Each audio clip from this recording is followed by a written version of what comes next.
स्वामीचा ना 1.5 वर्षाचा ढोस होता म्हणून त्याला लांब बालवाडीत नेलं होतं. तिथं गेल्यानंतर खूप मस्त बसलेला होता. मुलं कधी मोठे होता काही कळतच नाही. इतक्यात स्वामी बोलता बोलता 1.5 वर्षाचा झाला कळाला पण नाही. इथं ना स्वामीची नुसती दादागिरी चालू होती त्या दीदीसोबत. मध्ये तर करतच होता. बाहेर आल्यानंतर पण चालू होते पोरांसोबत. विचारूच नका, खूप दादागिरी करतो. छोटा आहे पण मोठ्या पोरांना खूप मारतो. तुम्ही बघत असाल व्हिडिओमध्ये किती त्रास देतोय त्या दीदीला. इथं सगळे मुलं बसले होते भात खाण्यासाठी. मग तो पण बसला होता येऊन. मी नाशिकला राहत होती, इथे बालवाडी नाही आहे, मग त्यामुळे त्याला सवय नाही. मग इथं आल्यानंतर आम्ही आणतो.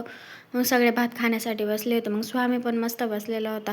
बाई मस्त भात आणि शिरा होता ते वाढत होतं. पोरं मस्त खात होते. स्वामी स्वामी पण दुसऱ्यांचं पाहून खात होता, काय फेकत होता. लेकरांचं असं असतं म्हणजे पोरांनी खाल्लं तरच पोरं खाता, नाही तर खाते नाही. मग मंदिरात आलो होतो घरी जाण्याच्या वेळेस. इथं ना हनुमानाचं मंदिर आहे, महादेवाचं. तिथं सगळेच देवांचं मंदिर आहे. मग तिथं मस्त दर्शन करून घेतलं स्वामीनी, मी, मम्मी. आम्ही तिघं पण आलो होतो. स्वामींनी पण घेतलं होतं दर्शन.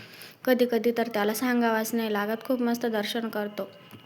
त्याला म्हटलं इकडे आपल्याला दर्शन करायचं आहे, तो लगेच आला होता. इथं तर स्वामीला सांगावंच नाही लागलं, पाया पडायचं नाही, बाप्पा करायचं नाही, काहीच नाही सांगावं लागलं. मी पडले होते पाया, त्याने फक्त बघितलं होतं, लगेच तो पण आला होता दर्शन करण्यासाठी. घरी जाण्यासाठी निघालं होतं. चला बाय बाय. व्हिडिओ आवडला लाईक शेअर सबस्क्राईब करा.